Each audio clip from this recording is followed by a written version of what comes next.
Good morning. I want to focus this morning on a very personal note. And I want to spring to that from a text in Mark 10:13 through 16. And they were bringing children to him, that he might touch them. And the disciples rebuked them. But when Jesus saw it, he was indignant and said to them, Let the children come to me. Do not hinder them, for to such belongs the kingdom of God. Truly I say to you, whoever does not receive the kingdom of God like a child shall not enter it. And he took them in his arms and blessed them, laying his hands on them. Mark 10:13 through 16. I wanted to share that and springboard into a personal story. I found out early last week that a woman who was very influential to me in my childhood had died due to COVID complications back in December in upstate New York. Her name was Carole.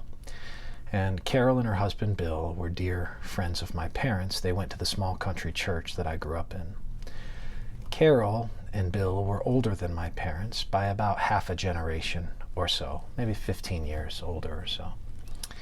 And they were a lovely couple who were a faith-filled couple and were stalwarts of the local church that we attended.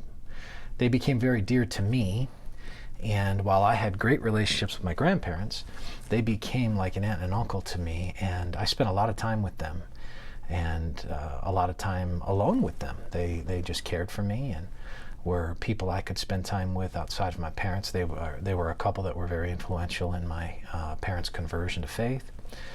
And Carole was always welcoming. She was always sweet to me.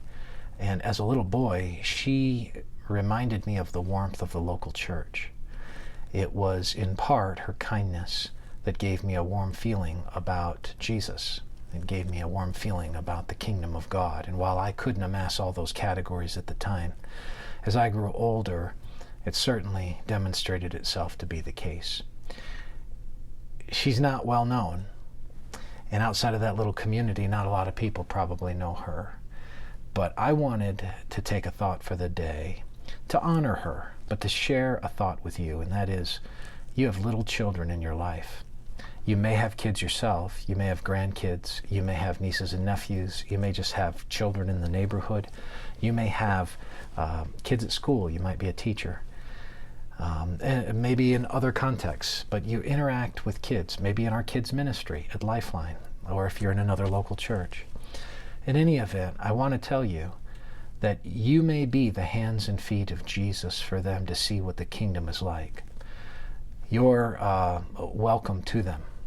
The gift of a candy bar, the gift of an apple, the loving embrace, the sweet-toned voice, the consistent presence, the open home. All of those things are bricks that lay down in a person's life. And as they lay down, they tell a story. And as they lay down, they make a way upon which young children walk into the kingdom of God. So we all have to have the faith of a child, and we also need to be faithful to a child. So I want to encourage you. Have the faith of a child in trusting God, and let that faith reflect itself in faithfulness to a child as you help lay the bricks for them to walk in faith. May the Lord encourage you this day.